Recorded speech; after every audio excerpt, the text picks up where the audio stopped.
todos e sejam bem-vindos de volta para um episódio sobre rodas. Na verdade, só metade é sobre rodas.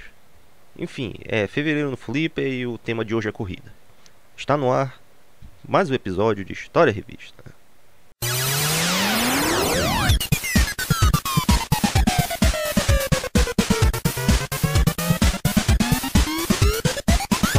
A correria do dia a dia se repete também nos jogos e para quem gosta de viver em alta velocidade vai sempre ao Flipper, as opções são inúmeras. E até mesmo por conta disso foi difícil chegar aos jogos a serem mostrados aqui, mas nada que possamos fazer uma segunda parte qualquer dia e aproveitar para também indicar uma olhada no nosso especial Fórmula 1, em que já mostramos os jogos dessa categoria de tudo que é sistema, não só do Flipper. E para começar, vamos primeiro com este que foi apresentado como a primeira corrida em 64 bits. Isso porque ele usava o hardware do Ultra 64, a mesma coisa que tínhamos visto no Killer Instinct, mas que não era bem o caso. É claro que o Flipper era um negócio muito mais poderoso do que o sistema caseiro, mas pelo menos serviu para fazer propaganda. Se alguém acreditou mesmo, isso aí já é outra história. Cruising USA. A versão do Flipper é de 94 e aquela caseira que é horrível foi lançada em 96 quando já existiam 1000 jogos melhores por aí. O jogo foi uma corrida através dos Estados Unidos contra o tempo e 9 oponentes. Dava para escolher entre alguma corrida isolada ou o trajeto inteiro de costa a costa que só dava para avançar com vitórias. E até onde consegui ver, ninguém se interessou por isso. E olha que realmente não valia a pena porque, de novo, eles traziam um final muito sem graça. E também, como aconteceu em muitos jogos, só dava para chegar lá no final se o jogador escolhesse a Ferrari, que é o carro mais rápido, e também fosse lá e ganhasse todas as corridas sem cometer nenhum tipo de erro. Tinha que ser perfeito.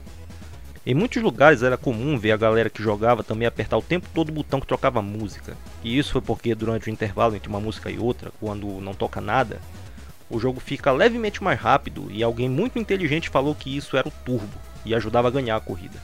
Na verdade, esse momento de silêncio acelerava o processamento do jogo, e todo mundo ficava mais rápido, não era só o jogador. Mais uma tática das ruas que se mostra uma furada que não significava nada.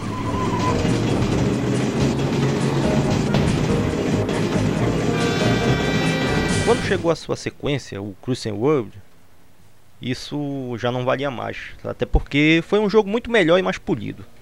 As corridas saíram do território americano e foram para o resto do mundo, sempre embaladas pelas suas músicas e pontos turísticos. Os novos carros agora eram capazes de manobras. Era aquela onda de pisar no acelerador 2 vezes rápido que ele empinava e dava uma arrancada. E tinha aquela onda de também inclinar para o lado e ficar em 2 rodas, que era bom para fazer curvas. E quando isso era feito, ao chegar numa rampa, o carro dava uns saltos mortais que também adicionavam preciosos segundos ao tempo. Isso foi mesmo de grande ajuda, mas o resto ficou a mesma coisa de antes, só que levemente melhorado. Depois teve a sua versão também exclusiva e também horrível do Nintendo 64, que perdeu muito em qualidade. E a série ainda teve fôlego para lançar mais um jogo depois, Cruising Exótica, que como o nome entrega é por locações exóticas. Se o anterior ainda chegou até a Lua, esse daqui foi mais longe e chegou até em Marte. E um dos seus habitantes era um piloto selecionável. Mais uma vez a mesma história e que teve também uma versão horrível para o Nintendo 64. Excepcionalmente tivemos que usar a sua imagem porque faltou achar alguma do Flipper mesmo. Tiveram mais 2 lançados que foram no Game Boy Advance e no Wii, mas eles não chegaram a fazer muito barulho.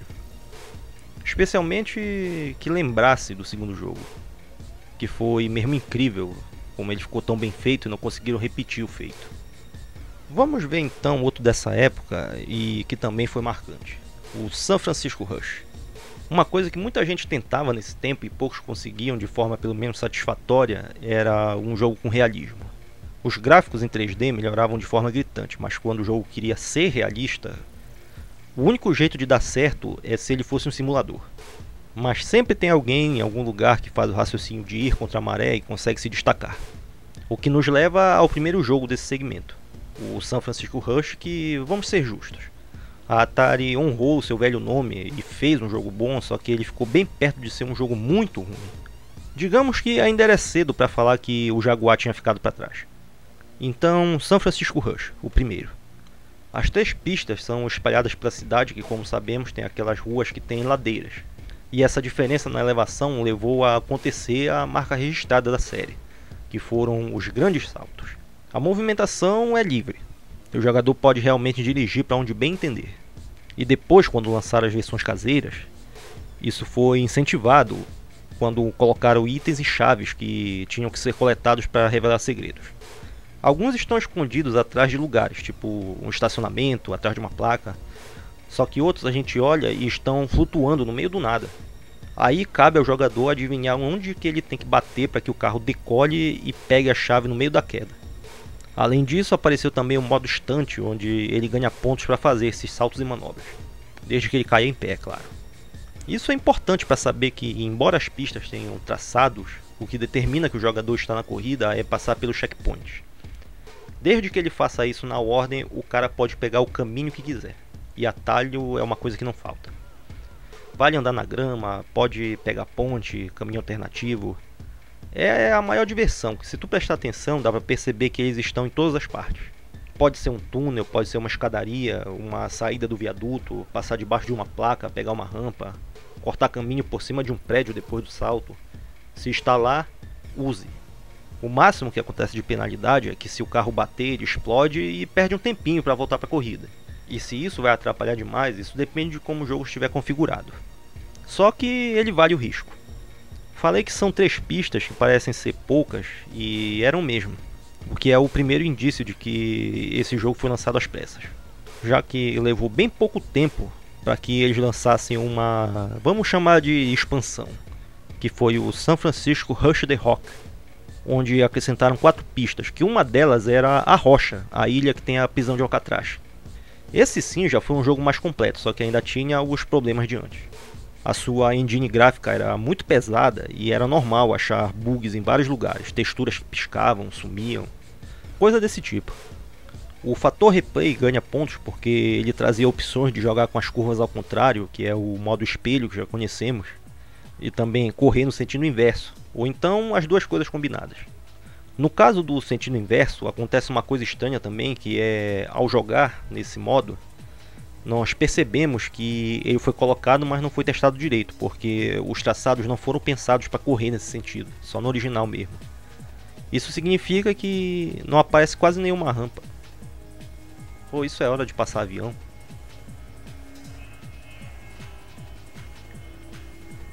Beleza, onde foi que eu parei aqui? Nós podemos ver que os traçados não foram pensados para correr nesse sentido, só no original. Então não aparece quase nenhuma rampa que pode ser usada e os atalhos terrestres ou ficam escancarados que estão ali ou perdem a sua utilidade, mas de algum jeito o jogo parece que fica mais desafiador e melhor por causa disso. É difícil de entender isso, mas acontece lá.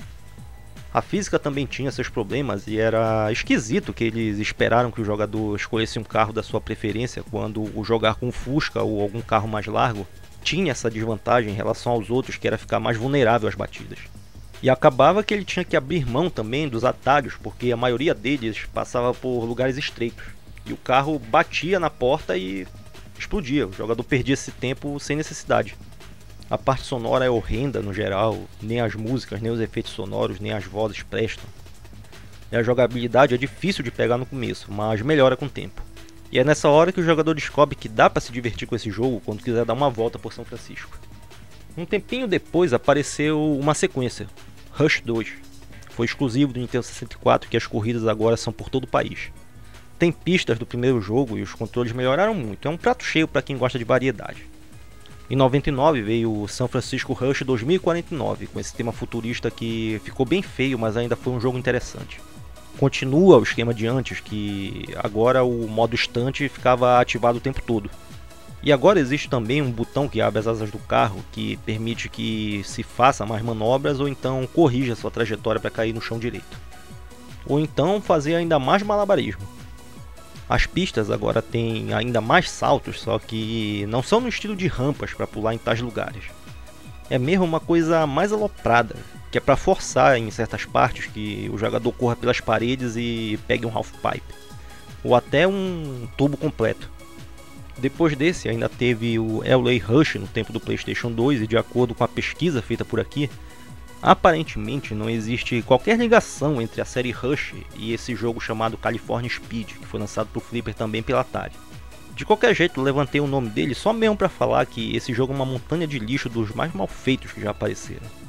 Passe longe dele, tanto a versão do Flipper quanto a do Nintendo 64. Drive-thru shopping?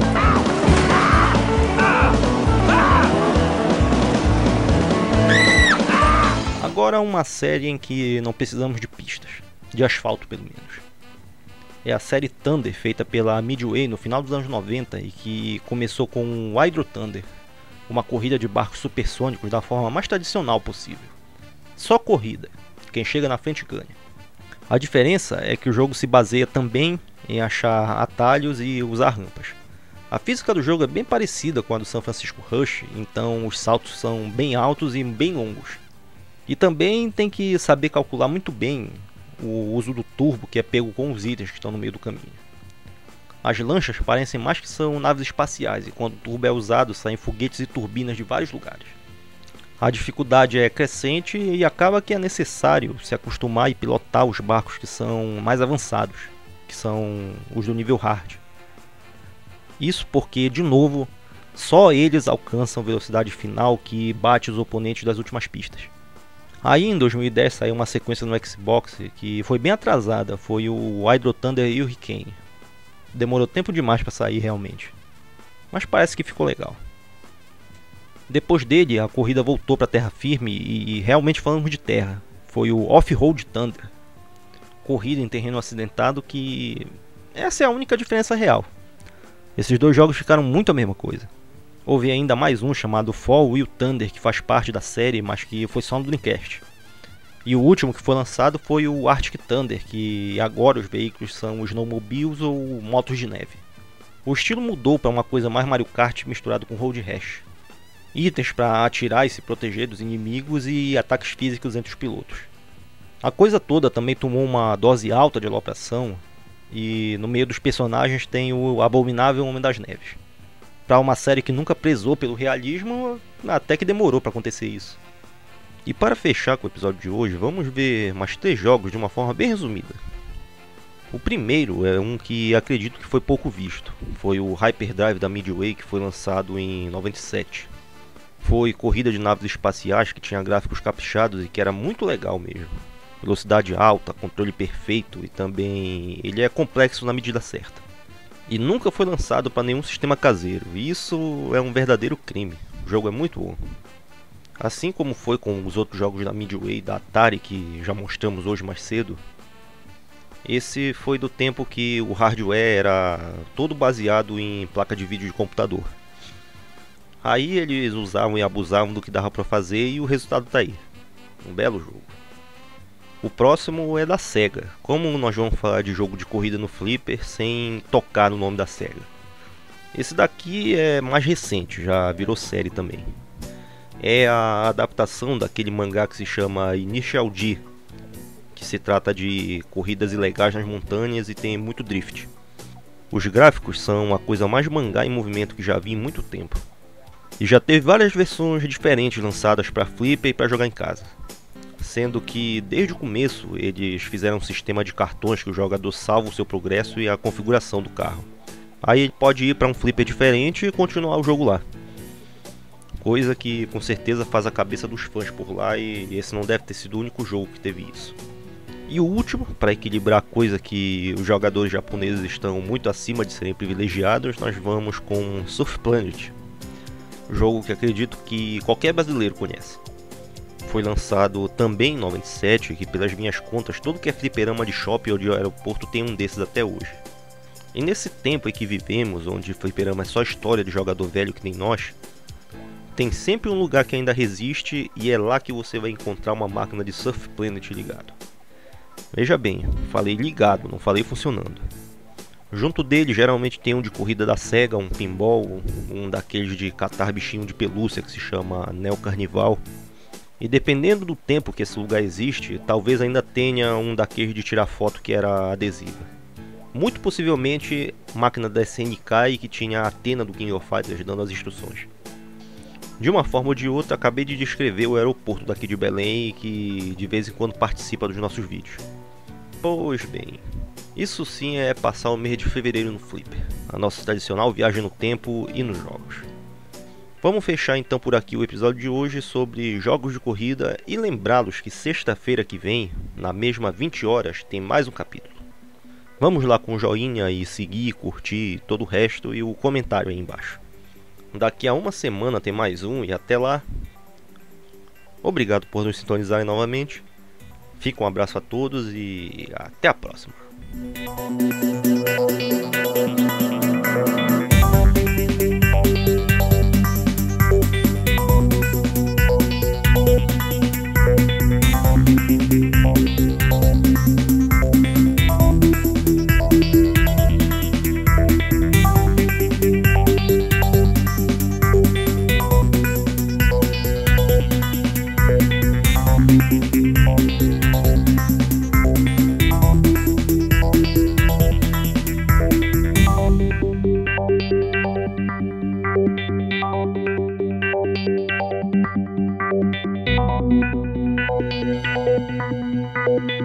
Thank you.